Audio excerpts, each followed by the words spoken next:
भगवती श्री अरविन्दाय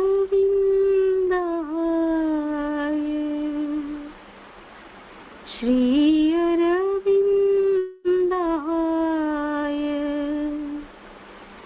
श्री अरविन्दाय।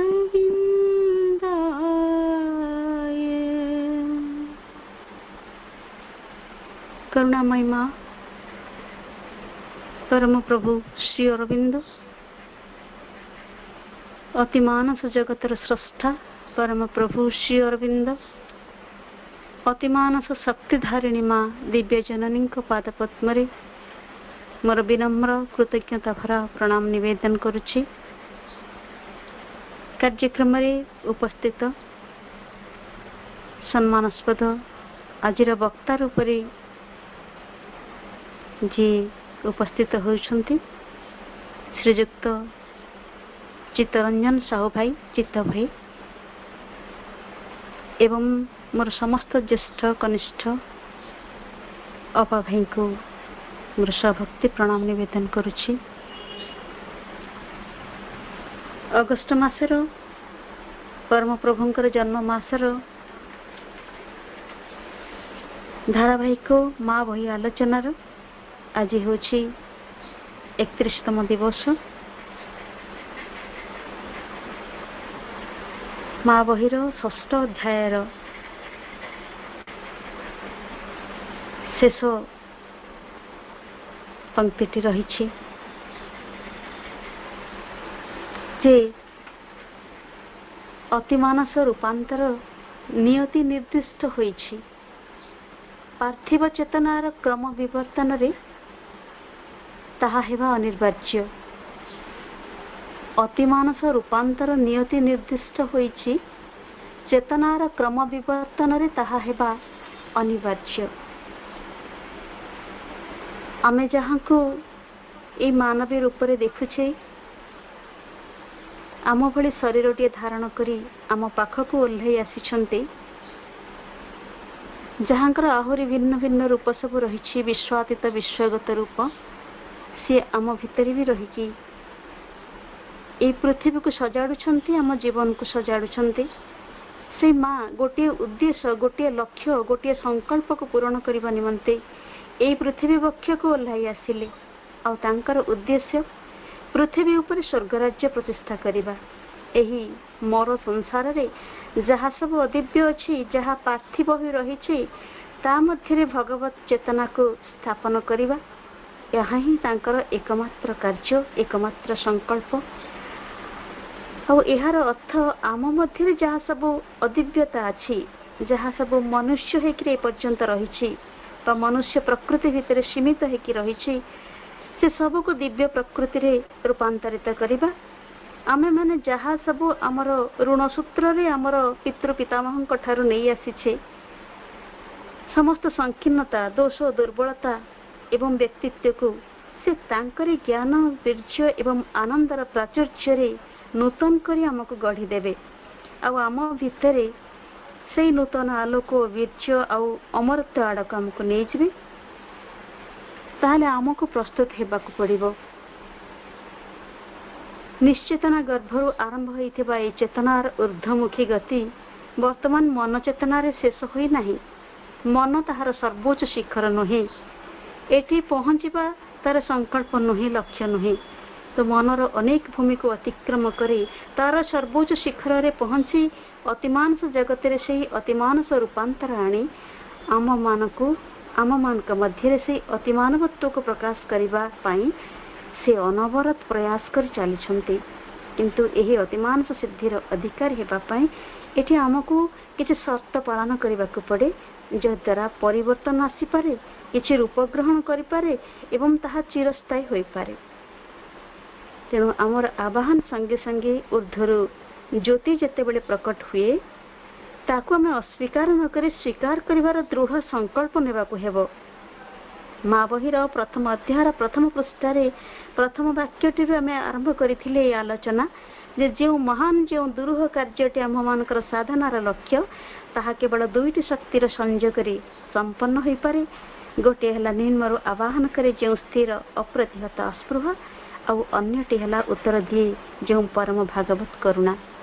तेरे आज ए संपर्क रे अधिक आम विस्तृत भाव में आलोचना शुणा आमर प्रिय एवं सम्मान चित भाई ठारू उपस्थित रूपांतर आस्पृहाशील यही आलोचनार महान यज्ञ जो मैंने निजक सामिल करिसेंती समस्त को ये कार्यक्रम को स्वागत करुच्ची। पुणी थे प्रणाम जनाऊँगी भाई को अनुरोध करुच्ची आज विषय वस्तु आलोचना रखापी। भाई प्रणाम।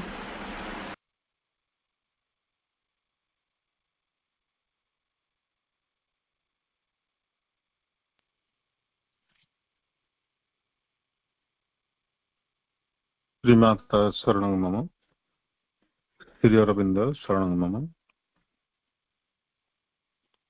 आज सांध्य अधिवेशन रे Divya श्रीवृंद पाठचक्र online sunlit path ID माध्यम रे योगदान करथिबा समस्त मातृप्रेमी आस्पृहाशील अपा भाई मानक मोर सादर सप्रेम नमस्कार। समस्त को पुनर्बार स्वागत तथा अभिनंदन जनाऊँगी दिव्य अधिवेशन को एवं समस्तंकर चेतनार यथार्थ विकास पाई समस्तंकर चेतनार यथार्थ आलोकन पाई समस्तंक भितरे यथार्थ ग्रहणशीलता वृद्धि पाई मां पाखरे विनम्र प्रार्थना निवेदन करुछि। प्रभुंकर जन्म मास ये अवसर रे आपण माने निरवच्छिन्न भाव रे प्रभुंकर चेतना रे मांकर चेतना रे अति मानस आलोकर सान्निध्य रे निरवच्छिन्न भाव रे बास करिवार जो संकल्प नहीं जो आस्पृहा नहीं समस्त को से मु आंतरिक धन्यवाद एवं अभिनंदन जनाऊँगी।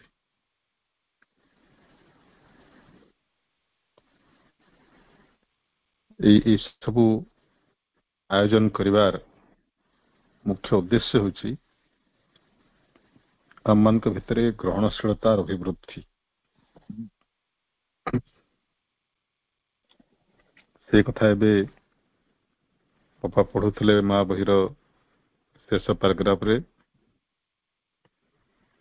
ऊर्ध्वरु ज्योति दिव्य शक्ति जेतेबेले अवतरण करुछि सेतेबेले ताकू अस्वीकार न करी स्वीकार करने दृढ़ संकल्प एटा होची आम पक्षरु आवश्यक एवं एटा होची ग्रहणशीलता रिसेप्टिविटी। यही जिनसटा ही आम समस्त भितर उणा अधिके यार अभाव रही यही जिनसर ही अभाव रही काठरे कम काठरे बेसी से भिन्न कथा एवं आमको लगी पारे ना आमे तो ग्रहणशील आमे तो मां को ग्रहण करिछु आमे तो प्रभु को ग्रहण करिछु आमे तो तांको गुरु रूप वर्ण करिछु आमे तो नियमित भाव रे पाठचक्र करुछु तांकर मार्गदर्शन रे चलवा पई चेष्टा करुछु आमे सब कहि दी परिबा। प्रकृत रे जे कहूची से आम चेतनार सब किसी नुहे एटा हमको बुझाव पड़ो।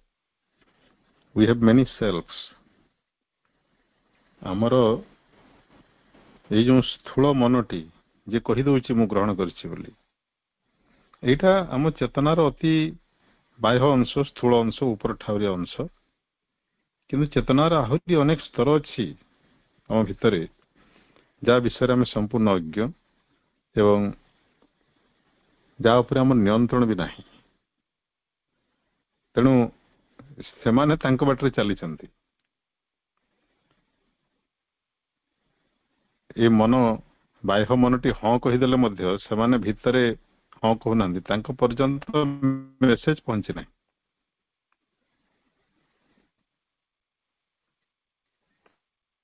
ତେଣୁ ଚେତନାର ପ୍ରତ୍ୟେକ ସ୍ତର ପ୍ରତ୍ୟେକ ବୃତ୍ତି ସେଥିପାଇଁ କହିଲେ ମା ବହିରେ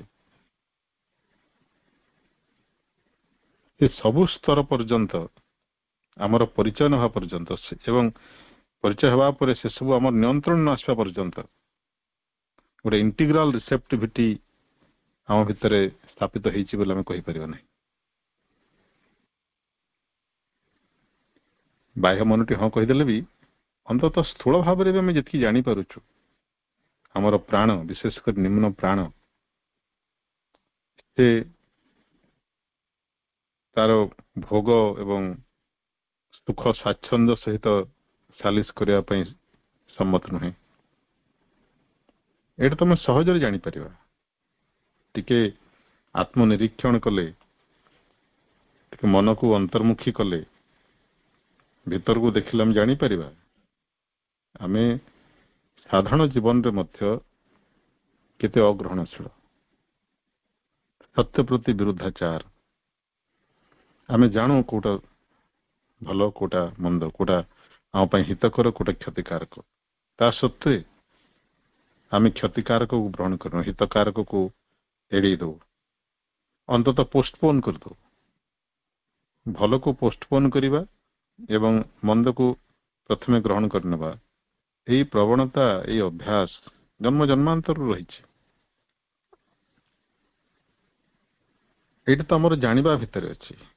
ଯୋଉଟା ଆମେ ଜାଣିନାହୁଁ, ଯେଉଁ ସ୍ତର ପର୍ଯ୍ୟନ୍ତ ଆମେ ଯାଇନାହୁଁ, ସିଏ ପୁଣି ଆମକୁ ଆବିଷ୍କାର କରିବାକୁ, ତାର ପରିଚୟ ପାଇବା ପାଇଁ ଅନେକ ସମୟ ଲାଗିବ।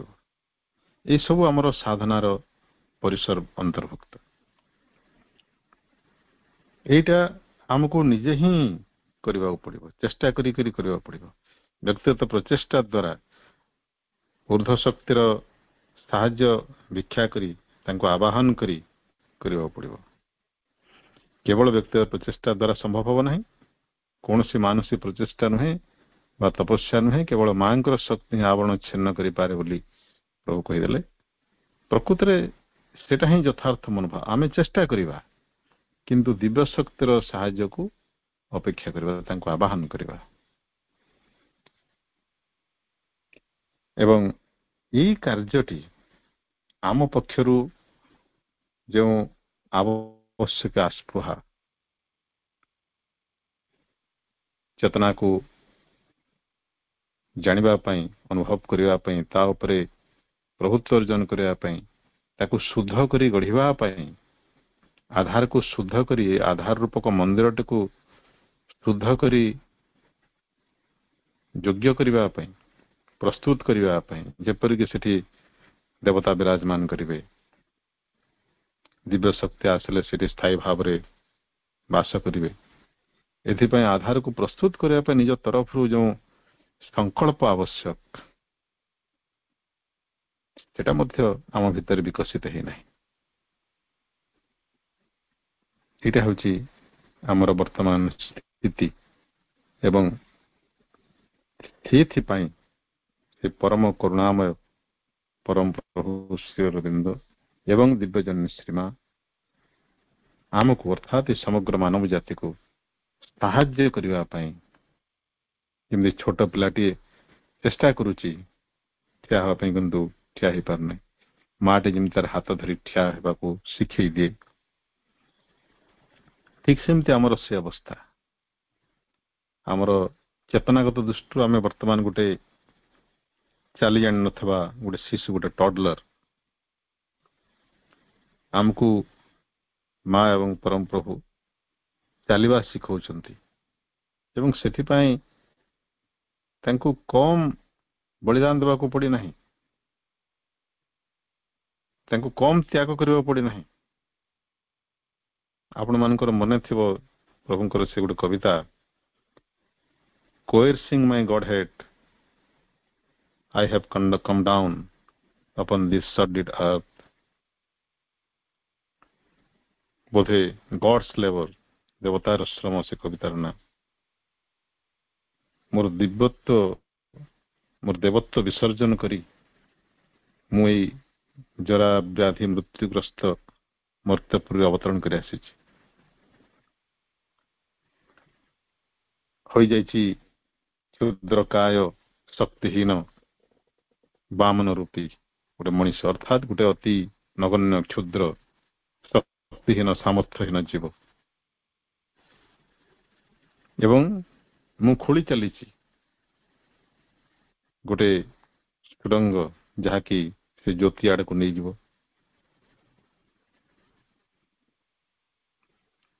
ମୁଁ ପ୍ରସ୍ତୁତ କରି ଚାଲିଛି ଗୋଟେ କ୍ଷେତ୍ର, କବିତାର ଅର୍ଥ ହେଉଛି ଯାହାକି ସେ ସତ୍ୟ ଯୁଗର ଆଗମନ ପାଇଁ ଗୋଟେ ବାତାବରଣ ପ୍ରସ୍ତୁତ କରିଦେବ। এই ଚେତନାର କର୍ଦ୍ଦମାକ୍ତ ପଙ୍କିଳ ଆବର୍ଜନାମୟ ପରିବେଶ ଭିତରୁ ଦିନେ ଅତି ମାନସର ପଦ୍ମ ଫୁଟି ଉଠିବ।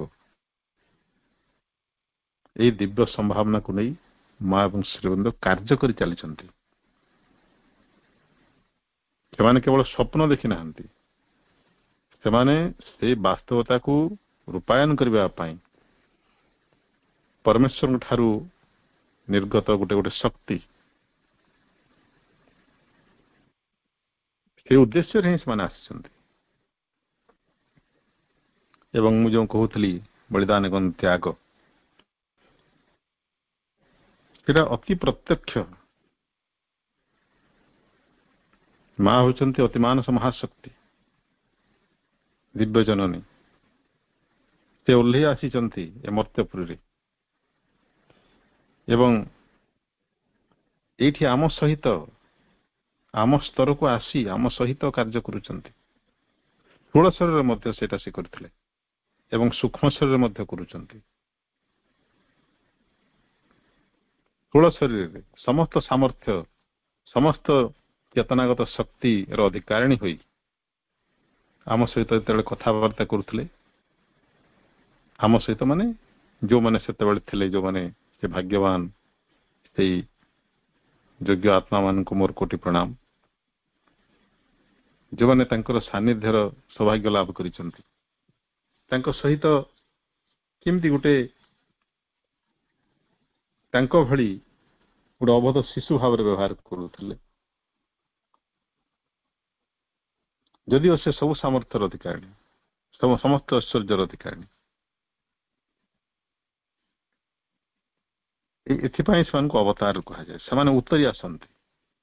ଉତ୍ତରି ଆସନ୍ତି ଅର୍ଥାତ୍ ସେ ନିମ୍ନ ସ୍ତରକୁ ଖସି ଆସନ୍ତି, ସେଇ ସ୍ତରର ଆଚରଣ କରନ୍ତି।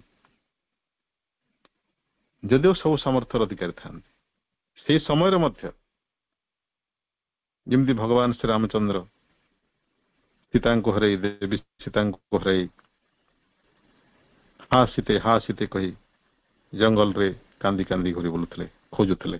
ସେ କଣ ଜାଣିନଥିଲେ? କିନ୍ତୁ ମାନବ ଅବତାରରେ ମାନବୀୟ ଲୀଳା କରିବାକୁ ହବ, ନହେଲେ ମାନବ ସମାଜ ଶିଖିବ କଣ? କେମିତି ଶିଖିବ? ଗଛ ବୃକ୍ଷ ମାନଙ୍କୁ ପଚାରୁଥିଲେ, ପଶୁପକ୍ଷୀ ମାନଙ୍କୁ ପଚାରୁଥିଲେ, ସୀତାଙ୍କୁ କୋଉଠି ଦେଖିଛ କି? ସାଧାରଣ ମଣିଷର ଯେମିତି ଆଚରଣ ଆଶା କରାଯାଏ, ସେଭଳି ଆଚରଣ ସେମାନେ କରନ୍ତି। କିନ୍ତୁ ତା ସହିତ ସେଇ ପତିତ ସ୍ତରରେ, ସେଇ ଅଜ୍ଞାନ ସ୍ତରରେ ରହିକରି ମଧ୍ୟ ନିଜର ସମସାମୟିକ ମାନବ ଜାତିକୁ, ଫେଲୋ ବିଙ୍ଗସ୍ ମାନଙ୍କୁ, ଫେଲୋ ବିଙ୍ଗସ୍ କହିଲେ ପାଖରେ କେବଳ ଯେତିକି ଥିଲେ ସେତିକି ନୁହେଁ, ସମଗ୍ର ପୃଥିବୀ, ସମସ୍ତ ମଣିଷ ଏବଂ ସମସ୍ତ ଜୀବଜଗତ ସମସ୍ତଙ୍କୁ ଚେତନାଗତ ସ୍ତରରେ ଊର୍ଦ୍ଧ୍ୱକୁ ନେଇଯିବା ପାଇଁ ସେମାନେ କାର୍ଯ୍ୟ ଥାନ୍ତି। କେହି ଜାଣିପାରନ୍ତି ନାହିଁ, ଭିତରେ ଭିତରେ ସେ କ୍ରିୟା ଚାଲିଥାଏ। ଆମେ ଜାଣିପାରୁନାହିଁ ଯେ ଦିବ୍ୟଜନନୀ କିଭଳି ଆମ ସହିତ ରହିକରି ଆମକୁ ଉପରକୁ ଉଠେଇବାର ଲାଗିଛନ୍ତି। ଏଇଟା ଆମେ ବର୍ତ୍ତମାନ ଅନୁଭବ କରିପାରୁନାହାନ୍ତି, କିନ୍ତୁ ତାଙ୍କର କ୍ରିୟା ଚାଲିଛି। ସ୍ୱଦେହରେ ଯେତେବେଳେ ଥିଲେ, ସ୍ଥୂଳ ଶରୀର ସେତେବେଳେ ଚାଲିଥିଲା। ସ୍ଥୂଳ ଶରୀର ବିସର୍ଜନ ପରେ ମଧ୍ୟ ସେଇ କାର୍ଯ୍ୟ କୌଣସି ଦୃଷ୍ଟିରୁ କମି ଯାଇନାହିଁ ବା ଶିଥିଳ ହୋଇଯାଇନାହିଁ ବା ତାର ଯେଉଁ ଗ୍ରେଭିଟି ତା ଇଣ୍ଟେନ୍ସିଟି କମି ଯାଇନାହିଁ, ବରଂ ବଢିଛି, ବଢିଥାଇପାରେ, କିନ୍ତୁ କମିବାର ପ୍ରଶ୍ନ ନାହିଁ। ଏବଂ କଣ ସେଇ କାର୍ଯ୍ୟ, ସେଇ ପ୍ରସଙ୍ଗ ଉପରେ ହିଁ ମୁଁ କିଛି ସମୟ କହିବି, ଯୋଉଥିପାଇଁ ଆମେ ପ୍ରକୃତରେ ପ୍ରଭୁଙ୍କ ପାଖରେ ଋଣୀ, ଯୋଉଥିପାଇଁ ଆମେ ଦିବ୍ୟଜନଙ୍କ ପାଖରେ ଋଣୀ। ଯାହା ମା ମେସେଜ ଦେଲେ ପ୍ରଭୁଙ୍କର ତୁଳସୀର ଅବସାନ ପରେ, ବୋଧେ ଡିସେମ୍ବର 8 ତାରିଖରେ, ଯାହାକି ପ୍ରାୟ ସମାଧି ପୀଠ ମାନଙ୍କର ଲେଖା ଥାଏ, to the who has been the material envelope of our master, to thee our infinite gratitude। हे प्रभु, ତୁମେ ଯିଏକି ଆମ ଆରାଧ୍ୟଙ୍କର, ଆମ ପ୍ରଭୁଙ୍କର ସ୍ଥୂଳ ଆବରଣ ଥିଲ। ପ୍ରଭୁଙ୍କର ସେ ସ୍ଥୂଳ ଶରୀରକୁ ଉଲ୍ଲେଖ କରି ମା କହୁଛନ୍ତି, ହେ ପ୍ରଭୁ, ତୁମକୁ ଆମର ଅଶେଷ କୃତଜ୍ଞତା, କାରଣ ତୁମେ କେତେ କଷ୍ଟ କରିଛ ଆମ ପାଇଁ, କେତେ ଚେଷ୍ଟା କରିଛ, କେତେ ଜର୍ଜରିତ ହେଇଛ, ଏବଂ ଆମ ସମସ୍ତଙ୍କ ପାଇଁ ତୁମେ ଯେଉଁ ତ୍ୟାଗ କରିଛ, ତାହା ଆମେ କେବେ ବି ଜାଣିପାରିବୁ ନାହିଁ, କଳ୍ପନା କରିପାରିବୁ ନାହିଁ। ଅନ୍ତତଃ ଏ ଆଶୀର୍ବାଦ କରନ୍ତୁ ଯେ ଆମେ ମୁହୂର୍ତ୍ତକ ପାଇଁ ଭୁଲ ନ ଯାଉ ଯେ ଆପଣଙ୍କ ନିକଟରେ ଆମେ କେତେ ଋଣୀ। ସେ ଯେଉଁ ଗ୍ରେଟିଚ୍ୟୁଡ, ସେ ଯେଉଁ ଫିଲିଂ ଅଫ ଇଣ୍ଡେଟେଡନେସ୍, ଆମେ ପ୍ରଭୁଙ୍କ ପାଖରେ, ମାଙ୍କ ପାଖରେ କେତେ ଋଣୀ, ଏଇ ଅନୁଭବଟା ସବୁବେଳେ ଯେମିତି ଆମର ରହେ। ଏବଂ ପ୍ରକୃତରେ ତ ଆମେ ଜାଣିପାରିବା ନାହିଁ, କେବଳ ଗୋଟେ ଆକଳନ କରିବା, ଗୋଟେ ଅନୁମାନ କରିବା, କେତେ ବିରାଟ କାର୍ଯ୍ୟଟି ସେ ହେଇଥିବ। ପରିଚିତ ରାସ୍ତାରେ ଯିବା ତ ସହଜ, କିନ୍ତୁ ଗୋଟେ ରାସ୍ତା ତିଆରି କରିବା କେତେ କଷ୍ଟକର କାମ ଆପଣମାନେ ଚିନ୍ତା କରନ୍ତୁ। ସ୍ଥୂଳ ଦୃଷ୍ଟିରେ ଜଙ୍ଗଲ ଭିତର ଦେଇକି, ପାହାଡ ଦେଇକରି ବା ଘାଟି ଦେଇକରି ଗୋଟେ ରାସ୍ତା ତିଆରି କରିବା କେତେ କଷ୍ଟକର କାର୍ଯ୍ୟ। ଅପରିଚିତ ସ୍ଥାନ, କିଛି ରେଫରେନ୍ସ ନାହିଁ, କିଛି ବ୍ୟବସ୍ଥା ନାହିଁ, କାହାକୁ ପଚାରିବାର ସମ୍ଭାବନା ନାହିଁ, ସମ୍ପୂର୍ଣ୍ଣ ଭାବରେ ନିଜ ଉପରେ ନିର୍ଭର କରି ଭଗବାନଙ୍କର ସାହାଯ୍ୟ ନେଇକରି ଚେତନାର ସେଇ ଜଙ୍ଗଲରେ, ଅନଟ୍ରୋଡେନ୍ ପାଥରେ ଗୋଟେ ସୁନ୍ଦର ରାଜମାର୍ଗ ଆମ ପାଇଁ ତିଆରି କରୁଛନ୍ତି ପ୍ରଭୁ।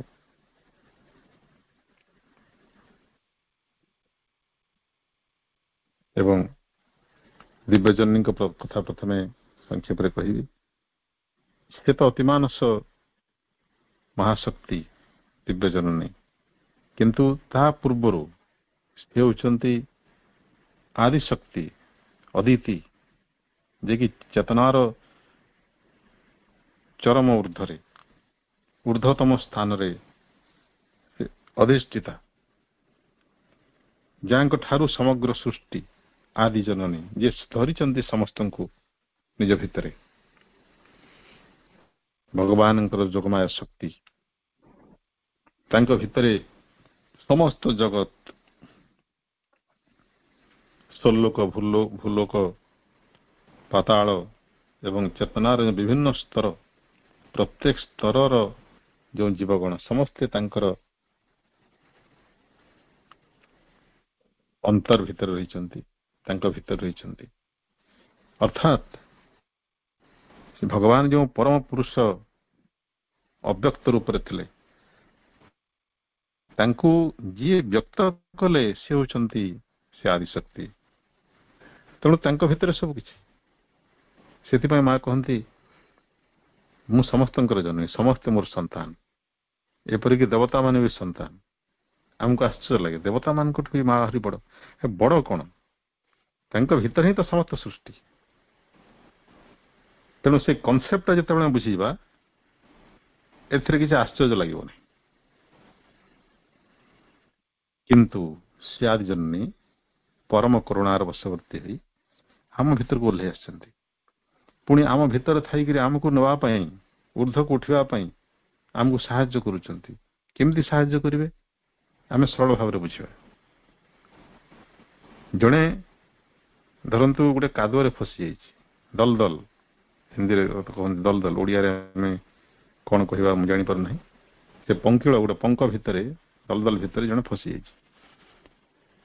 ତାକୁ ଜଣେ ଯଦି ଉଠେଇବାକୁ ଚେଷ୍ଟା କରିବ, ସେ ନିଜେ ଯଦି ପଙ୍କ ଭିତରେ ଠିଆ ହେଇଥିବ ଉଠେଇ ପାରିବ କି? ଯେତେ ଚେଷ୍ଟା କରିବ ବରଂ ଦୁହେଁ ତଳକୁ ତଳକୁ ତଳକୁ ଯିବେ। ତେଣୁ ଯିଏ ଉପରକୁ ଉଠେଇବ ତାକୁ ପ୍ରଥମେ ଗୋଟେ ଉପରେ ଗୋଟେ ଦୃଢ଼ ସ୍ଥାନରେ, ଶୁଷ୍କ ସୁରକ୍ଷିତ ସ୍ଥାନରେ ପ୍ରଥମେ ଠିଆ ହେବାକୁ ପଡ଼ିବ। ତାପରେ ସେ ଉପରୁ ୟାକୁ ଟାଣିକି ଉଠେଇବାକୁ ପଡ଼ିବ। ଠିକ ସେହି କାର୍ଯ୍ୟ କରୁଛନ୍ତି ଦିବ୍ୟଜନନୀ ଶ୍ରୀମା। ଆମକୁ ସାହାଯ୍ୟ କରୁଛନ୍ତି ଆମ ସ୍ତରରେ। ତା ସହିତ ଆମ ଚେତନାର ଊର୍ଦ୍ଧ୍ୱରେ, ଆମ ଚେତନା କହିଲେ ଆମେ କେଉଁଠୁ ବାସ କରୁଛୁ? ଆମେ ବାସ କରୁଛୁ ମନୋମୟ ଚେତନାର ଜଗତରେ, ମନୋମୟ ଜଗତରେ, ମେଣ୍ଟାଲ ୱାର୍ଲଡ ବା ମେଣ୍ଟାଲ ପ୍ଲେନରେ। ଏ ମେଣ୍ଟାଲ ପ୍ଲେନର ପୁଣି ସବୁଠୁ ତଳେ ଅଛୁ ଆମେ। ଅର୍ଡିନାରୀ ମାଇଣ୍ଡ, ତା ଉପରକୁ higher mind, illumined mind, intuitive mind, over mind, এই ସ୍ତର ଗୁଡ଼ିକ ଅଛି। এই ସ୍ତର ଦେଇକିରି ଯିବାକୁ ପଡ଼ିବ, କୋଉଟାକୁ ବାଇପାସ କରିକିରି ଯିବାର ନାହିଁ। ଏବଂ ୟା ଉପରକୁ ଯେଉଁ ସ୍ତର ଅଛି ଅତି ମାନସ ସ୍ତର, ସେଇଠି ମା ଅଛନ୍ତି। କାରଣ ଚେତନାର ସପ୍ତ ସ୍ତର ଆପଣ ଜାଣିଛନ୍ତି। ନିମ୍ନ ରହିଲା ଅଜ୍ଞାନର ତ୍ରିଧା ଜଗତ ବୋଲି ଯେଉଁ କୁହାଯାଏ, ଅନ୍ନମୟ, ପ୍ରାଣମୟ, ମନୋମୟ ଜଗତ, ତ୍ରିଧା ଜଗତ, ଏଇଟା ଅଜ୍ଞାନ ଜଗତ।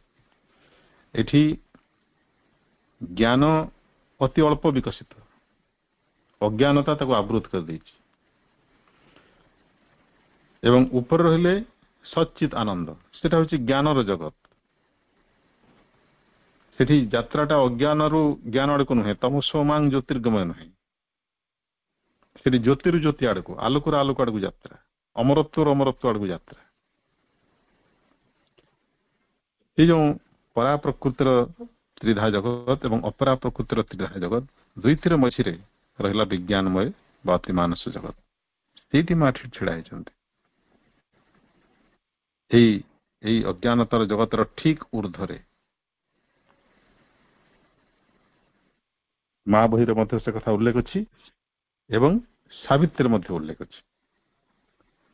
ସାବିତ୍ରୀରେ ଆମେ ବହୁବାର ପଢିଛୁ ଯେଉଁ ଦିବ୍ୟଜନନୀଙ୍କର ଆରାଧନା ପ୍ରସଙ୍ଗରେ, adoration of the divine mother, at the head she stands of birth and toil and fate। এই ଯେଉଁ ବାର୍ଥ, ଟଏଲ ଆଉ ଫେଟ୍, ଏଇଟା ହଉଛି ଏଇ ଜଗତର ଲକ୍ଷଣ, କ୍ୟାରେକ୍ଟରିଷ୍ଟିକ୍ସ। এই ପାର୍ଥିବ ଜଗତର ଏଇଟା ହଉଛି ଚିହ୍ନ। ଜନ୍ମ, ମୃତ୍ୟୁ, ଜରା ବ୍ୟାଧିର ଗ୍ରସ୍ତ ହେଇକରି ମୃତ୍ୟୁ ମୁଖକୁ ଚାଲିଯିବା, ଏଇଟା ନିୟତି, ଏଇଟା ଆମର ଭାଗ୍ୟ। ଏଥିରେ ଆମେ ବନ୍ଧା, ଭାଗ୍ୟଟାରେ ଆମେ ବନ୍ଧା। এই ବନ୍ଧନଯୁକ୍ତ ଜୀବନ ଯେଉଁ ଜଗତରେ ଚାଲିଛି, ପ୍ରବହମାନ ଅଛି, ତାର ହେଡରେ ଅର୍ଥାତ୍ ତାର ଊର୍ଦ୍ଧ୍ୱରେ ଛିଡା ହେଇଛନ୍ତି। ଅର୍ଥାତ୍ ଅତିମାନସ ସାମ୍ରାଜ୍ୟ ଯୋଉଠୁ ଆରମ୍ଭ ହେଉଛି, ଏଇ ମର୍ତ୍ତ୍ୟଲୋକ, ଏଇ ଅଜ୍ଞାନମୟ ଜଗତର ଯୋଉଟା ଶେଷ ସୀମା, ଟ୍ୱାଇଲାଇଟ୍ ଜୋନ୍ ଯେମିତି କୁହାଯାଏ, ସେଇଠି ମା ଅଛନ୍ତି। ତାଙ୍କର ଗୋଟେ ହାତ ଲମ୍ବି ଯାଇଛି ଊର୍ଦ୍ଧ୍ୱକୁ, ଉଚ୍ଚତର ଜଗତ ଗୁଡ଼ିକୁ, ଉଚ୍ଚତର ଚେତନାର ଲୋକ ଗୁଡ଼ିକୁ। ଆଉ ଗୋଟେ ହାତ ଲମ୍ବି ଆସିଛି ଆମ ଆଡକୁ, ସେ ଆମକୁ ଧରିଛନ୍ତି। ଏବଂ ସେ ହେଉଛନ୍ତି ଏଇ ଅଜ୍ଞାନ ତ୍ରିଧା ଜଗତ, ଅପରା ପ୍ରକୃତି, ଏବଂ ଜ୍ଞାନର ତ୍ରିଧା ଜଗତ, ପରା ପ୍ରକୃତି, ଉଭୟର ମଧ୍ୟରେ ଗୋଟେ ସେତୁ। ଅତିମାନସ ଶକ୍ତି ରୂପରେ, ଅତିମାନସ ମହାଶକ୍ତି ରୂପରେ। ଏବଂ ଅତିମାନସର ବର୍ଣ୍ଣ ହେଉଛି, ଯେଉଁ ଦ୍ରଷ୍ଟାମାନେ ଦେଖିଛନ୍ତି ସେମାନେ କହନ୍ତି ସେଟା ହେଉଛି ସୁବର୍ଣ୍ଣ ବର୍ଣ୍ଣ, ଗୋଲ୍ଡେନ ହ୍ୟୁ। ସେଥିପାଇଁ କେଡ଼େ ସୁନ୍ଦର ଭାବରେ ପ୍ରଭୁ ଲେଖିଲେ, He is the golden breeze, the wonderful fire, the luminous heart of the known its sea. Luminous breeze बोलता हूँ कहले हिरण्मय सेतु से जे बन्य अनुपम गोल्डन ब्रिज ସେଥିପାଇଁ ତାଙ୍କୁ ସେ ଅତି ମାନସ ଶକ୍ତି ରୂପରେ ସେ ଅଛନ୍ତି ସେଥିପାଇଁ ତାଙ୍କୁ ଗୋଲ୍ଡେନ ବ୍ରିଜ ଆମ ସମସ୍ତଙ୍କୁ ଊର୍ଦ୍ଧ୍ୱ ଲୋକକୁ ନେଇଯିବା ପାଇଁ ପରାପ୍ରକୃତି ଅପରାପ୍ରକୃତି ମଧ୍ୟରେ ସେତୁ ରୂପରେ ରହିଛନ୍ତି ଅତି ମାନସ ମହାଶକ୍ତି ଏତିକି ସେ ତ୍ୟାଗ କରିଛନ୍ତି ଆମ ପାଇଁ ଆହୁରି ତ ବହୁତ ଜିନିଷ ଅଛି କିନ୍ତୁ ସମୟ ଅଭାବରୁ ମୁଁ ସେସବୁ କହିବି ନାହିଁ କିନ୍ତୁ ପ୍ରଭୁଙ୍କ ସମ୍ପର୍କରେ ବର୍ତ୍ତମାନ ତାଙ୍କର ଅବଦାନ ସମ୍ପର୍କରେ ଦେଖନ୍ତୁ ପ୍ରଭୁଙ୍କର ତ ଏଟା ସ୍ୱପ୍ନ ଥିଲା ତାଙ୍କର 5ଟି ସ୍ୱପ୍ନ ଭିତରୁ ଗୋଟିଏ ଯାହାକି ଆମ ସମସ୍ତଙ୍କୁ ସେ ଜଣେଇଲେ ଆମର ଭାରତ ସ୍ୱାଧୀନ ହେଲା ଦିନ ବାର୍ତ୍ତାରେ କହିଲେ ସମଗ୍ର ଜଗତ ଜାଣିଲା ତାଙ୍କର 5ଟି ସ୍ୱପ୍ନ ସମ୍ପର୍କରେ ଏବଂ 5ଟି ସ୍ୱପ୍ନ ଭିତରୁ ପଞ୍ଚମ ସ୍ୱପ୍ନ ଥିଲା ସବୁଠୁ ଯୋଉଟା ଉଚ୍ଚତମ ସ୍ୱପ୍ନ ମାନବ ଚେତନାର ଉଚ୍ଚତର ସ୍ତରକୁ ଆରୋହଣ ସେହି କାର୍ଯ୍ୟଟି କରିବା ପାଇଁ ସେ କଲେ 40 ବର୍ଷର ସାଧନା 1910ରୁ 1950 ତାର ଅର୍ଥ ଏମିତି ନୁହେଁ ଯେ ଆଗରୁ ଯାହା କରିଥିଲେ ତାର କିଛି ଅବଦାନ ନାହିଁ ବୋଲି ସେମିତି ନୁହେଁ ପ୍ରକୃତରେ ସାମଗ୍ରିକ କାର୍ଯ୍ୟକଳାପର ଗୋଟେ ଅବଦାନ ରହିଥାଏ ସାମଗ୍ରିକ ଭାବରେ କେବଳ ଐତିହାସିକ ଦୃଷ୍ଟିରୁ ପଣ୍ଡିଚେରୀ ତାଙ୍କର ସାଧନା ଆମେ 40 ବର୍ଷ ବୋଲି କହୁଛୁ ତା ପୂର୍ବରୁ ମଧ୍ୟ ଅନ୍ତରାଳରେ ସବୁ କର୍ମ ଭିତରେ ତାଙ୍କର ସାଧନା ନିରବଚ୍ଛିନ୍ନ ଭାବରେ ଚାଲିଥିଲା ଅବଶ୍ୟ କାରଣ ସେ ସଦା ସର୍ବଦା ସବୁ କର୍ମ ଭିତରେ ବି ଧ୍ୟାନମଗ୍ନ ହେଇକି ରହୁଥିଲେ ଆତ୍ମନିମଜ୍ଜିତ ହେଇକି ରହୁଥିଲେ ସେ ତ ଅବତାର ପୁରୁଷ ତାଙ୍କ ପକ୍ଷରେ ଏଟା ସ୍ୱାଭାବିକ କିନ୍ତୁ ଯେଉଁ ସ୍ପେସିଫିକ କାର୍ଯ୍ୟଟି ସେ କରିଛନ୍ତି ଅତିମାନ ଶକ୍ତିର ଅବତରଣ ଯେମିତି ଗୋଟେ ସମୟରେ ମାନବ ଜାତିର ବିବର୍ତ୍ତନ ପାଇଁ ଏ ଧରାପୃଷ୍ଠକୁ ଅବତରଣ କରିବାର ଆବଶ୍ୟକ ଥିଲା ଗୋଟେ ଦିବ୍ୟ ଶକ୍ତିଙ୍କର ସେ ହେଲେ ମହାଶକ୍ତି ଗଙ୍ଗା ତାଙ୍କୁ ଯେମିତି ତପସ୍ୟା ଦ୍ୱାରା ଦୀର୍ଘ ତପସ୍ୟା ଦ୍ୱାରା ସାଧନା ଦ୍ୱାରା এই ପୃଥିବୀକୁ ଉତାରି ନେଲେ ଶ୍ରୀ ଅରବିନ୍ଦ ଏ ରାଜା ଭଗୀରଥ ତପସ୍ୱୀ ରାଜା ଭଗୀରଥ ଠିକ ସେହିପରି ବରଂ ତାଠୁ ଉଚ୍ଚତର ସ୍ତରରେ ସେଭଳି ଗୋଟେ କାର୍ଯ୍ୟ କରିଛନ୍ତି ପ୍ରଭୁ ଶ୍ରୀ ଅରବିନ୍ଦ ଅତିମାନସ ଶକ୍ତିର ଅବତରଣ ଅନିବାର୍ଯ୍ୟ ଚେତନା ରୂପାନ୍ତର ପାଇଁ କାରଣ ଚେତନାର ରୂପାନ୍ତର ନ ହେବା ପର୍ଯ୍ୟନ୍ତ କୌଣସି ସମସ୍ୟାର ସମାଧାନ ହେବ ନାହିଁ ଦିବ୍ୟ ଚେତନା ଯେତେବେଳେ ଦେଖନ୍ତି ସମସ୍ୟା ଗୁଡ଼ିକୁ ତାର ସେ ସୀମିତ ପରିସରରେ ଦେଖନ୍ତି ନାହିଁ ତାର ନିଦାନକୁ ଦେଖନ୍ତି ତାର କାରଣକୁ ଦେଖନ୍ତି ଯେମିତି ବର୍ତ୍ତମାନର ସରକାର କୌଣସି ଗୋଟେ ସମସ୍ୟା ଦେଖିଲେ ତାଙ୍କ ସ୍ତରରେ ଯାହା ସମ୍ଭବ ସେ ଦେଖିଲେ ଲୋକଙ୍କର ଅମୁକ ଜିନିଷଟା ଅଭାବ ହେଉଛି ଗୋଟେ ଅମୁକ ଯୋଜନା ଟିକେ କରିଦେବା ତାର ନିର୍ଦ୍ଦିଷ୍ଟ ଅଭାବଟି ପୂରଣ ହେଇଯିବ ଯଦି ବନ୍ୟା ବାତ୍ୟା ହେଉଛି ଆମେ ଗୋଟେ ନଦୀ ବନ୍ଧ କରିଦେବା କିମ୍ବା ବାତ୍ୟା ଆଶ୍ରୟସ୍ଥଳୀଟେ କରିଦେବା କିମ୍ବା ରିଲିଫ ବ୍ୟବସ୍ଥା କରିବା ତାଙ୍କ ପକ୍ଷରେ ଏତିକି ହିଁ ସମ୍ଭବ କିନ୍ତୁ କଣ କଲେ এই ବନ୍ୟା ବାତ୍ୟା ବିପତ୍ତି ହେବ ନାହିଁ କଣ କଲେ ଆଉ କେବେ ମହାମାରୀ ହେବ ନାହିଁ କଣ କଲେ ଏସବୁ ପ୍ରାକୃତିକ ବିପର୍ଯ୍ୟୟ ଆସିବ ନାହିଁ ଆଉ ଟିକେ ଯଦି ଭିତରକୁ ଯିବା ସୂକ୍ଷ୍ମ ସ୍ତରକୁ ଯିବା କଣ କଲେ ମଣିଷ ମନରୁ ଅନ୍ୟ ପ୍ରତି ହିଂସା ଈର୍ଷା ଅସୂୟା ଭାବଟି ଚାଲିଯିବ ସେଟା ଚାଲିଗଲେ ତ ସବୁ ସମସ୍ୟାର ସମାଧାନ ହେଇଯାନ୍ତା ସେ କଥା କେହି ଚିନ୍ତା କରୁଛନ୍ତି କି କରିବେ ନାହିଁ କାରଣ ସେଟା କାହାକୁ କହିଲେ ସେ ଭାବିବ କି ପାଗଳ କଥା ଏଇଟା କଣ ସମ୍ଭବ ମଣିଷ ଏତିକି କରିପାରିବ କିନ୍ତୁ ଯେତେବେଳେ ଗୋଟେ ଦିବ୍ୟ ଅବତାର ଆସନ୍ତି ସେ ମଣିଷ ଭଳି କାର୍ଯ୍ୟ କରନ୍ତି ନାହିଁ ମଣିଷ ସ୍ତରରେ ଥାଇକରି ମନୁଷ୍ୟତ୍ୱର କାର୍ଯ୍ୟ କରନ୍ତି। ପ୍ରଭୁ ସେଇ ଦିଗରୁ ଚିନ୍ତା କରିଛନ୍ତି। ଚିନ୍ତା କଣ? ଏଇଟା ଗୋଟେ ଅତି ମାମୁଲି ଶବ୍ଦ।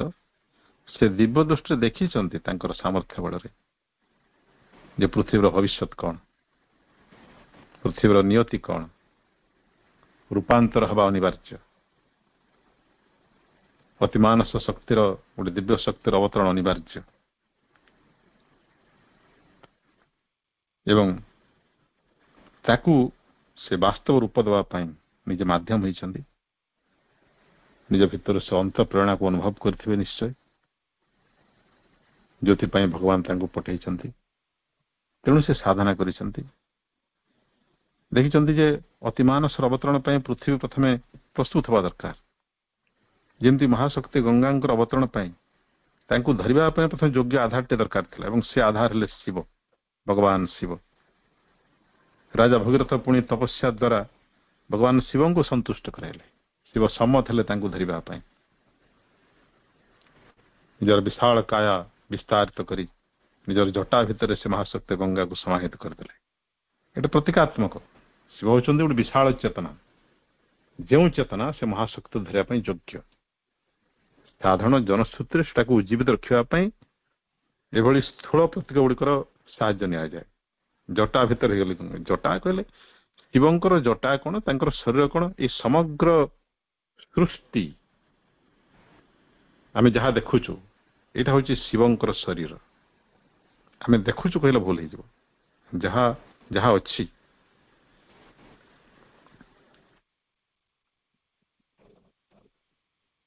ସେ ହେଉଛନ୍ତି ଶିବ।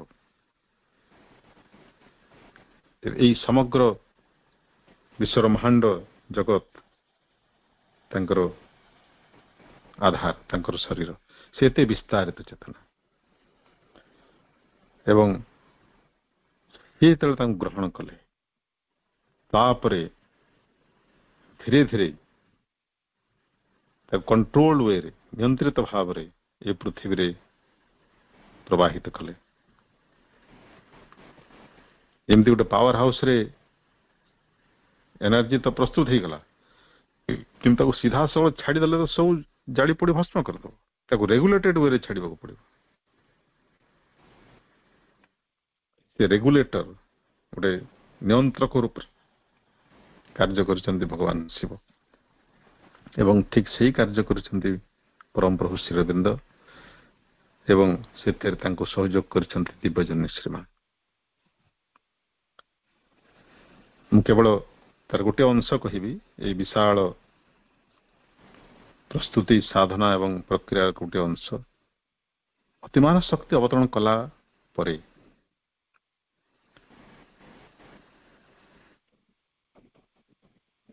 ତାପରେ କଣ କରିଛନ୍ତି ପ୍ରଭୁଙ୍କ ପାଇଁ? ତ ସାଧନା ଦ୍ୱାରା ଅବତରଣ କରାଇଲେ। ଅତିମାନ ଶକ୍ତି এই ପୃଥିବୀର ଅନ୍ନମୟ ସ୍ତର ପର୍ଯ୍ୟନ୍ତ ଅବତରଣ କଲା। କାରଣ ଶ୍ରୀକୃଷ୍ଣ ଚେତନା এই ଅନ୍ନମୟ ସ୍ତର ପର୍ଯ୍ୟନ୍ତ ଅବତରଣ କରିଥିଲା ପ୍ରଭୁଙ୍କ ମାଧ୍ୟମରେ। ସେ ଶ୍ରୀକୃଷ୍ଣ ହିଁ ଆଧାର। ପରମ ପ୍ରଭୁ ନିଜେ ଶ୍ରୀକୃଷ୍ଣ ହେଇକରି ଅତିମାନସ ଶକ୍ତି ଗ୍ରହଣ କରିଛନ୍ତି। କାରଣ ଅତିମାନସ ଭଳି ଶକ୍ତି ଗ୍ରହଣ କରିବା ପାଇଁ ଏକମାତ୍ର ଆଧାର ହେଉଛନ୍ତି ଶ୍ରୀକୃଷ୍ଣ ଚେତନା। ସେ ଅଧିମାନସ ଚେତନା ହିଁ ତାକୁ ଧରିବା ପାଇଁ ଯୋଗ୍ୟ। କିନ୍ତୁ ପ୍ରଭୁ ସିନା ଧାରଣ କରିଦେଲେ, ତାଙ୍କର ଆଧାର ଯୋଗ୍ୟ ଥିଲା, କିନ୍ତୁ ପୃଥିବୀର ଅନ୍ୟ ଆଧାର ଗୁଡିକ ତ ଯୋଗ୍ୟ ହେଇନାହାନ୍ତି। ତାଙ୍କୁ କେମିତି ଯୋଗ୍ୟ କରାଯିବ? ଠିକ ଏଇଭଳି ଗୋଟେ ସମସ୍ୟାର ସମ୍ମୁଖୀନ ହେଇଥିଲେ ରାଜା ଭଗୀରଥ, ତପସ୍ୱୀ ରାଜା ଭଗୀରଥ। କେତେ ମହାନ କାର୍ଯ୍ୟଟି ସେ କରିଛନ୍ତି ଦେଖନ୍ତୁ। ସେ ତାଙ୍କର ପୂର୍ବଜ ମାନଙ୍କ ପାଇଁ ତପସ୍ୟା କଲେ, ଏଇଟା କହିବା ଗୋଟେ ବାହୁଲ୍ୟ ମାତ୍ର, ଏଇଟା ଗୋଟେ ବାହାନା। ପ୍ରକୃତରେ ଦିବ୍ୟ ଶକ୍ତି ଯେତେବେଳେ ଆସନ୍ତି ସମଗ୍ର ଜଗତର କୃପା କରନ୍ତି। କିଛି ବ୍ୟକ୍ତି ବିଶେଷ ମାଧ୍ୟମ ହେଇପାରନ୍ତି, କିନ୍ତୁ ତା ମାଧ୍ୟମରେ ସମଗ୍ର ଜଗତର କଲ୍ୟାଣ ହୁଏ। ତେଣୁ ରାଜା ଭଗୀରଥ ନିଜର ପୂର୍ବଜ ମାନଙ୍କର ଆତ୍ମାର ଶାନ୍ତି ପାଇଁ ଦେବୀ ଗଙ୍ଗାଙ୍କୁ ନେଇକରି ଚାଲିଲେ ଆଗେ ଆଗେ ଚାଲିଥାନ୍ତି, ଦେବୀ ଗଙ୍ଗା ତାଙ୍କୁ ଅନୁସରଣ କରୁଥାନ୍ତି।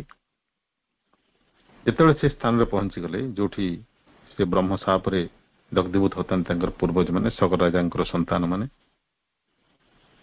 ସେଠି ସେ ଅଟକିଗଲେ। କହିଲେ, ହେ ମା ଦେବୀ ଗଙ୍ଗା, ଆପଣ ଏଠି ପ୍ରବେଶ କରନ୍ତୁ, ଅଗ୍ନିକୁ ଶାନ୍ତ କରନ୍ତୁ, ମୋର ପୂର୍ବଜମାନଙ୍କୁ ଉଦ୍ଧାର କରନ୍ତୁ, ତାଙ୍କୁ ମୋକ୍ଷ ପ୍ରଦାନ କରନ୍ତୁ। ଗଙ୍ଗାଙ୍କର ସତ୍ ଯେ ତୁମେ ଆଗେ ଗଲେ ମୁଁ ପଛରେ ଯିବି। ଦେଖନ୍ତୁ, ଏହାର ଗୋଟେ ତାତ୍ପର୍ଯ୍ୟ ଅଛି ପ୍ରତୀକାତ୍ମକ, ଯେ ଯୋଗ୍ୟ ଆଧାର ନହେଲେ ଦିବ୍ୟ ଶକ୍ତି ଜବରଦସ୍ତି ପ୍ରବେଶ କରନ୍ତି ନାହିଁ। ସେମିତି ହେଲେ ତ ସେ ନିଜ ଇଚ୍ଛା ଅନୁସାରେ କଥା ସବୁ କରିଦେଇଥାନ୍ତି। ଆଉ ତପସ୍ୟାର ଆବଶ୍ୟକତା କଣ, ସାଧନାର ଆବଶ୍ୟକତା କଣ? ଆଧାର ଗ୍ରହଣଶୀଳ ହେଲେ ସେ ପ୍ରବେଶ କରିବେ। ତେଣୁ ରାଜା ଭଗୀରଥ ଥିଲେ ଗ୍ରହଣଶୀଳ, ତାଙ୍କ ଭିତରେ ଥିଲେ ଗଙ୍ଗା, ସେ ଗ୍ରହଣ କରିଥିଲେ ତାଙ୍କୁ। ତେଣୁ ସିଏ ଯେତେବେଳେ ପ୍ରବେଶ କରିବେ ଅଗ୍ନିରେ, ଅର୍ଥାତ୍ ସେଇ ଚେତନାରେ ଇଏ ପ୍ରବେଶ କରିବେ। ପ୍ରକୃତରେ ଅଗ୍ନିରେ ଦଗ୍ଧୀଭୂତ ହେବାର ଅର୍ଥ କଣ? ଯେ ଚେତନା ଦୂଷିତ ହେଇଯାଇଛି, କଳୁଷିତ ହେଇଯାଇଛି, ତାକୁ ଶୁଦ୍ଧ କରିବାର ଆବଶ୍ୟକତା ଅଛି। ଏବଂ ସେ କଳୁଷିତ ଚେତନା ଦିବ୍ୟ ଶକ୍ତିକୁ ଗ୍ରହଣ କରିବା ପାଇଁ ପ୍ରସ୍ତୁତ ନୁହେଁ। ଏବଂ ବ୍ରହ୍ମ ସାପରେ ତାର ପ୍ରଗତିଟା ଅଟକି ଯାଇଛି। ଯେମିତି ଅହଲ୍ୟାଙ୍କୁ ପଥର କରିଦେଇଥିଲେ। ପଥର ହେବାର ମାନେ କଣ? ପ୍ରଗତି ନାହିଁ, ମାନେ ପ୍ରଗତି ଅତି ମନ୍ଥର। ଗୋଟେ ପଥରଟିଏ ଗୁଣ୍ଡ ହେଇକରି ମାଟିରେ ପରିଣତ ହେବା ପାଇଁ ଲକ୍ଷ ଲକ୍ଷ ବର୍ଷ ଲାଗିଯାଏ। ଚେତନାର ସ୍ଥାଣୁତା ଅଭିଶାପ ଦ୍ୱାରା ସେ ସଗର ପୁତ୍ର ମାନଙ୍କର ପ୍ରଗତିର ସ୍ଥାଣୁ ହେଇଯାଇଥିଲା, ତାଙ୍କ ଭିତରେ ଏତେ କଳୁଷ ରହିଥିଲା। ତେଣୁ ତାଙ୍କୁ ଉଦ୍ଧାର କରିବାକୁ ହେଲେ ତାଙ୍କ ସହିତ ଏକାତ୍ମ ହେବାକୁ ପଡିବ, ତାଙ୍କ ଭିତରକୁ ପ୍ରବେଶ କରିବାକୁ ପଡିବ, ତାଙ୍କ ସହିତ ଏକ ହେବାକୁ ପଡିବ, ତାଙ୍କ ଆତ୍ମା ସହିତ ନିଜର ଆତ୍ମାକୁ ମିଶେଇ ଦେବାକୁ ପଡିବ। ଏବଂ ଆତ୍ମାକୁ ଆତ୍ମା ସହିତ ମିଶେଇବାର ଗୋଟେ ମୁଖ୍ୟ ବାଧା ହଉଛି ଏଇ ସ୍ଥୂଳ ଶରୀର। ସେଥିପାଇଁ ରାଜା ଭଗୀରଥଙ୍କୁ ସେ ଅଗ୍ନିରେ ପ୍ରବେଶ କରିବାକୁ ପଡିଲା, ଆତ୍ମହ ଦେବାକୁ ପଡିଲା। ଏହା ଭିନ୍ନ କଥା ଯେ ଗଙ୍ଗାଙ୍କର ଆଶୀର୍ବାଦରୁ ସିଏ କଣ ଆଉ ପୁନର୍ଜୀବନ ପାଇନଥିବେ କି? ସେଟା ସାଧାରଣ କଥା। କିନ୍ତୁ ଅକ୍ଳେଶରେ ନିଜର କର୍ତ୍ତବ୍ୟ ସ୍ଥିର କରିନେଲେ ରାଜା ଭଗୀରଥ, ଅଗ୍ନିରେ ଝାସ ଦେଲେ। ଯାହା ପ୍ରବାଦ ଅଛି ଯେ ମା ଗଙ୍ଗା ସେ ମାତୃ ସ୍ନେହରେ ତାଙ୍କୁ ଖୋଜୁଛନ୍ତି ସେଠି। ଆହା ପୁଅରେ ଏତେ ଦୂର ମତେ ଆଣିଲୁ, ଗଲୁ କୁଆଡେ? ସେ ଗୋଟେ ଭଉଁରୀ ଖେଳୁଛି ଏବଂ ସେଠି ଗଙ୍ଗା ତାଙ୍କୁ ଖୋଜୁଛନ୍ତି ବୋଲି କୁହାଯାଏ। ସେ ଯାହା ହଉ, ତାପରେ ପ୍ରବଳ ବେଗରେ ସ୍ରୋତସ୍ୱିନୀ ଗଙ୍ଗା ଅଗ୍ନିରେ ପ୍ରବେଶ କଲେ। ସଗର ପୁତ୍ର ମାନଙ୍କର ଆତ୍ମା ଶାନ୍ତ ହେଲା, ସେମାନେ ମୋକ୍ଷ ପ୍ରାପ୍ତ ହେଲେ। ଠିକ ସେଇଭଳି କାର୍ଯ୍ୟ କରିଛନ୍ତି ପରମ ପ୍ରଭୁ ଆମ ପାଇଁ। ଦେଖନ୍ତୁ, ଚେତନାଗତ ସ୍ତରରେ ଯେତେବେଳେ ସେ ଦେଖିଲେ ଯେ ଅତିମାନସ ଶକ୍ତି ତ ଏ ସମଗ୍ର ବିଶ୍ୱର ବାତାବରଣରେ ପ୍ରବେଶ କରିବା ପାଇଁ ପ୍ରସ୍ତୁତ, କିନ୍ତୁ ପୃଥିବୀର ବାତାବରଣ ତାକୁ ଗ୍ରହଣ କରିବା ପାଇଁ ପ୍ରସ୍ତୁତ ହେଇନାହିଁ, ସେ ସମ୍ମତି ଦେଇନାହିଁ। ଏତେ ଅଗ୍ରହଣଶୀଳତା ଅଛି ଆମ ଭିତରେ। ଆମେ ତ ସ୍ଥୂଳ ଜୀବନରେ ତାର ଲକ୍ଷ ଲକ୍ଷ ପ୍ରମାଣ ପାଉଛୁ। ଏଠି ବାପା ପୁଅ କଥା ଶୁଣୁନାହିଁ, ଝିଅଟି ମା କଥା ଶୁଣୁନାହିଁ, ଗୁରୁଜନ ମାନଙ୍କୁ କେହି ମାନୁନାହାନ୍ତି, ତାଙ୍କ କଥାକୁ ଗୁରୁତ୍ୱ ଦଉନାହାନ୍ତି। ସେମାନେ ବୁଝୁନାହାନ୍ତି ଯେ ଅନୁଭୂତିର ମୂଲ୍ୟ କେତେ। ଯେତେବେଳେ ବୁଝିବେ ସେତେବେଳେ ଡେରି ହେଇଯାଇଥିବ।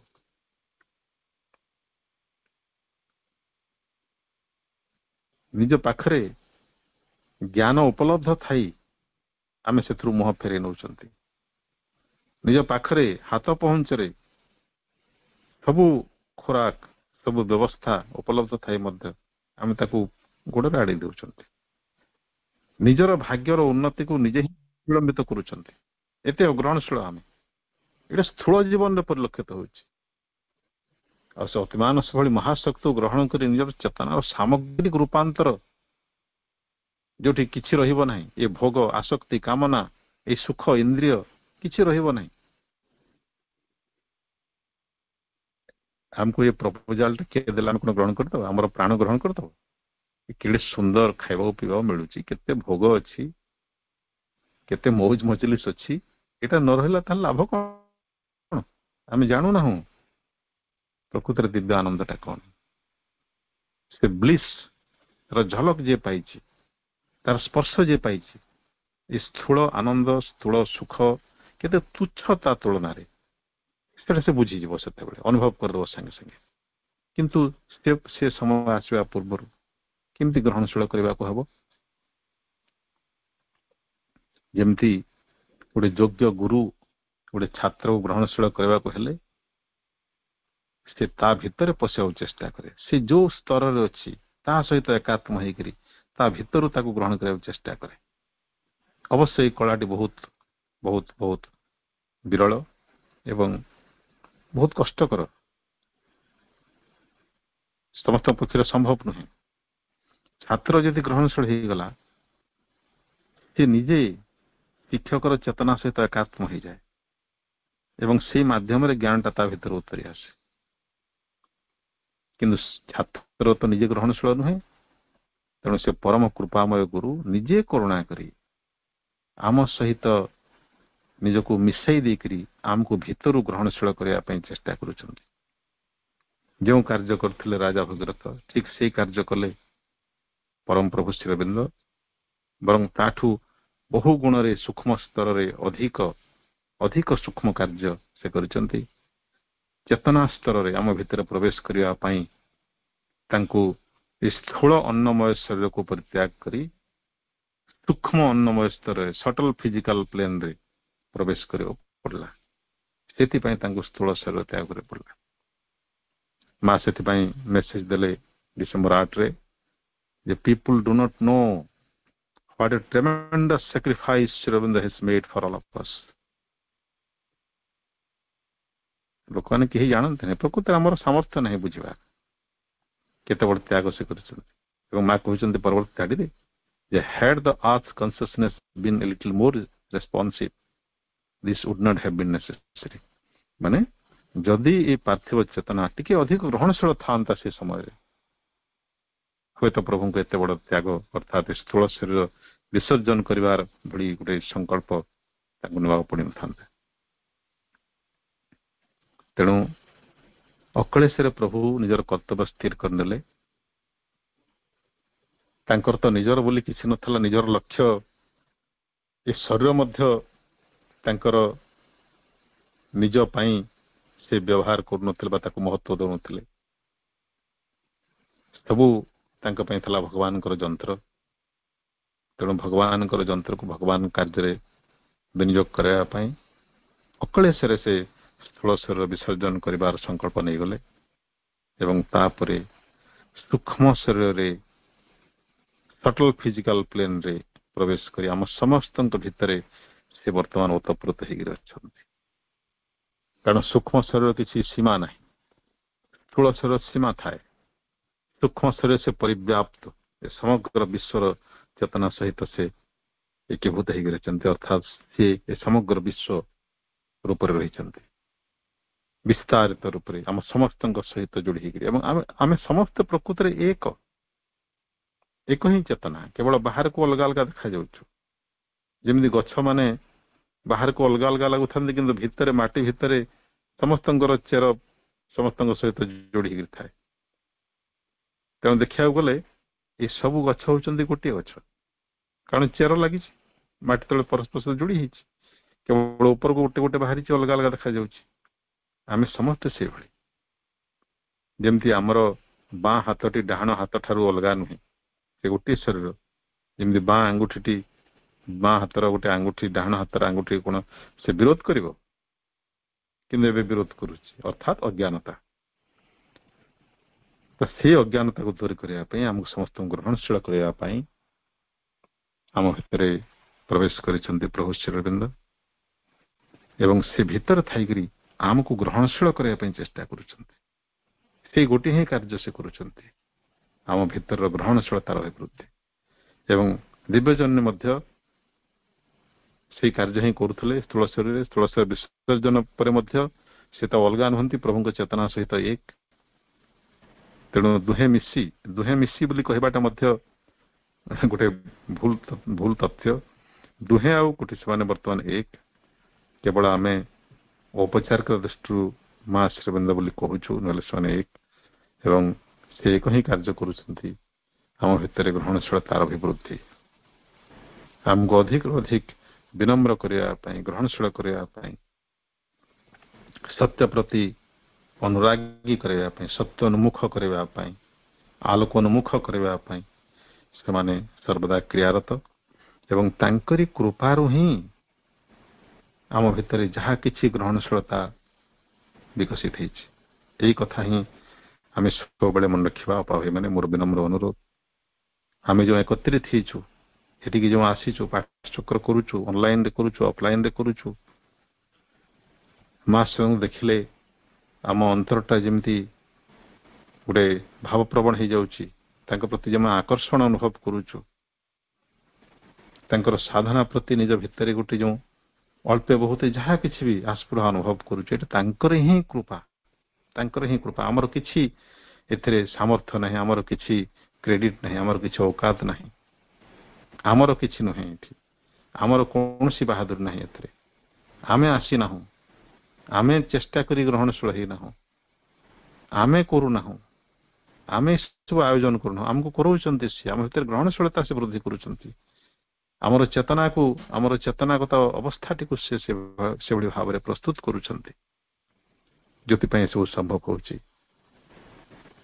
ଏବଂ ଦିନ ଆସିବ ଯେତେବେଳେ ନିହାତି ଅଜ୍ଞାନ, ମୂଢ, ତମସାଚ୍ଛନ୍ନ ଚେତନା ମଧ୍ୟ ତାଙ୍କ ଆଡକୁ ଉନ୍ମିଳିତ ହେବ, ତାଙ୍କ ପ୍ରତି ଗ୍ରହଣଶୀଳ ହେବ।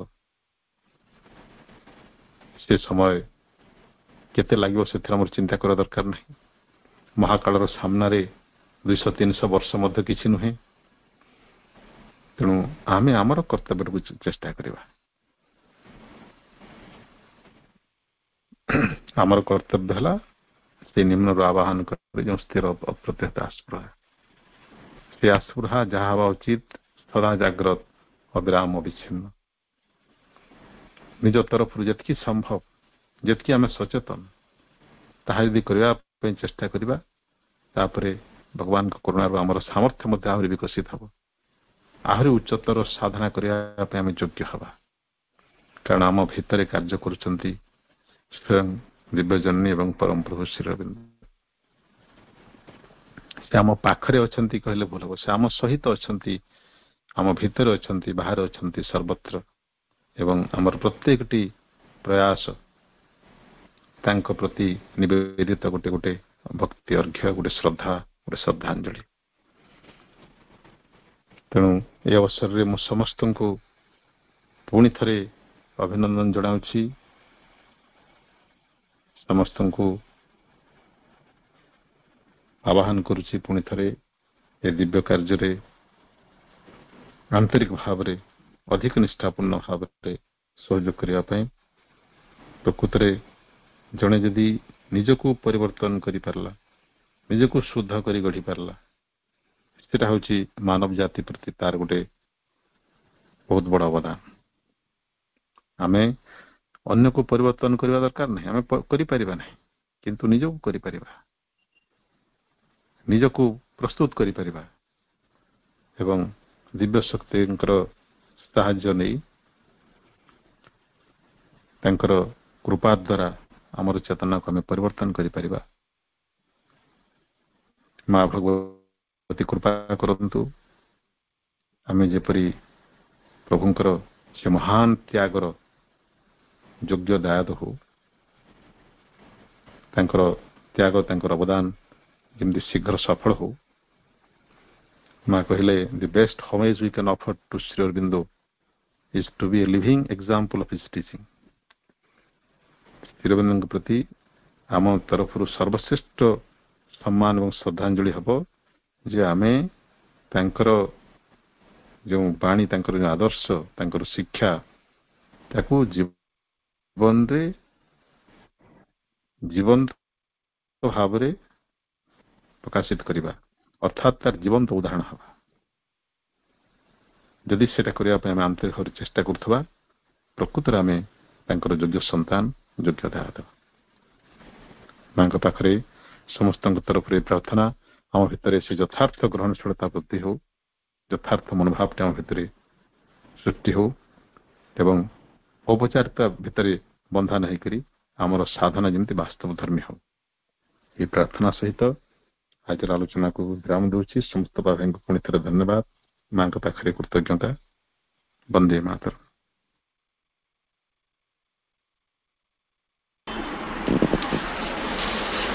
ଭାଇଙ୍କ ପାଖରେ ଆମ ସମସ୍ତଙ୍କର ହୃଦୟର କୃତଜ୍ଞତା ନିବେଦନ କରୁଛି। ମା ଓ ପ୍ରଭୁଙ୍କ ପାଖରେ ଆମ ସମସ୍ତଙ୍କର ହୃଦୟ ଚିର କୃତଜ୍ଞ ହୋଇ ରହୁ ଏବଂ ସେହି କୃତଜ୍ଞତାର ସ୍ୱରୂପ ଏକ ଜୀବନ୍ତ ରୂପ ନେଉ ଆମେ ସମସ୍ତେ ହୋଇ ଉଠିବାର ଏକ ସଂକଳ୍ପ ଆମ ଭିତରେ ଜାଗ୍ରତ ହେଉ। ଆଇ ଏମ୍ ଦ ଚେଞ୍ଜ, সেই ପରିବର୍ତ୍ତନକେ ମୁଁ ହେବି। ମୋ ଭିତରେ ପ୍ରଥମ ମୁଁ ହେଇ ଉଠିବାର ଏକ ସଂକଳ୍ପ ନେବି।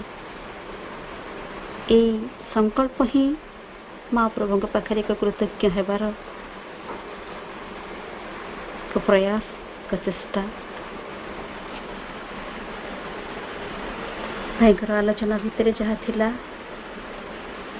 ଏବଂ ମା ଓ ପ୍ରଭୁ ଆମ ପାଖରେ ଯେଉଁ ପ୍ରତିଶ୍ରୁତି ରଖିଛନ୍ତି, ମାନବ ପାଖରେ ଅଟକି ନ ଯିବ ସୃଷ୍ଟିର ଏ ବିବର୍ତ୍ତନ, ମାନବ ପରେ ଅତି ମାନବର ହେବ ଦିନେ ଜାଗରଣ, ମୃତ୍ୟୁ ଲିଭିବ ଧରା ହେବ ସ୍ୱର୍ଗ, ବିଜେ ହେବେ ଏଠି ସଚ୍ଚିଦାନନ୍ଦ।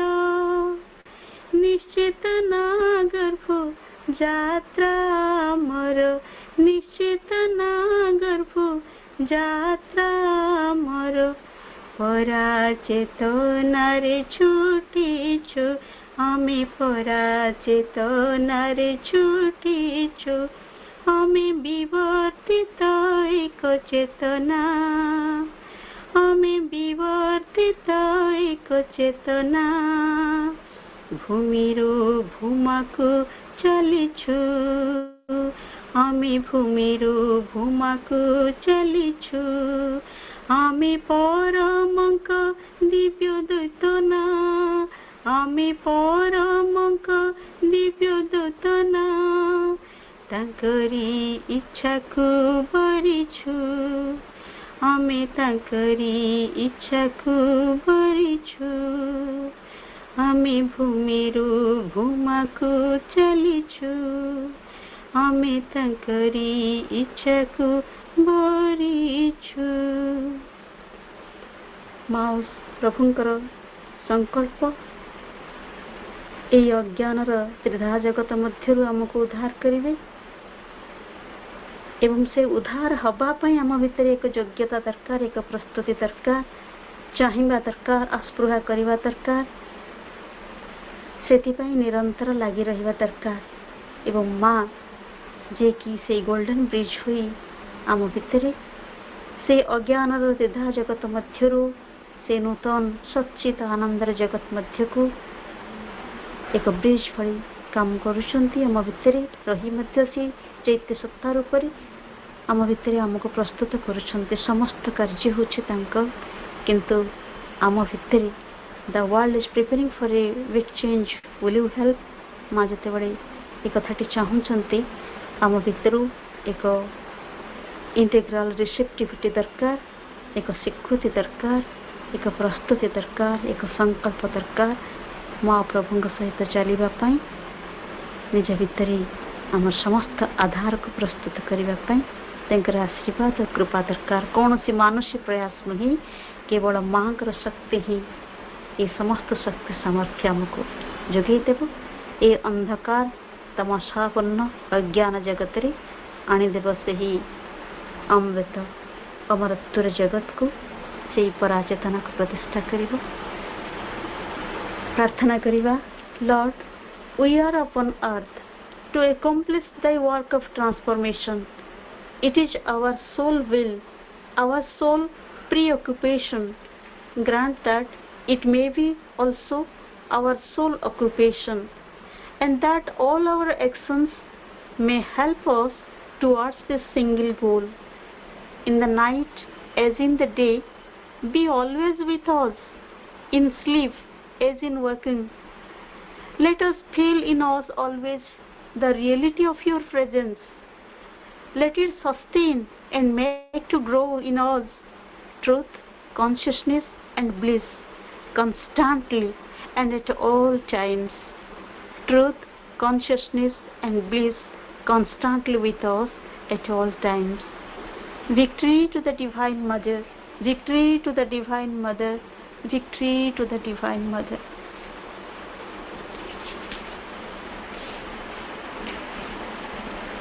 माँ म्यूजिक सहित आज कार्यक्रम को समर्पण करवा ता पूर्व किसी सूचना आमर कार्यक्रम अगस्ट मासर जो धारावाहिक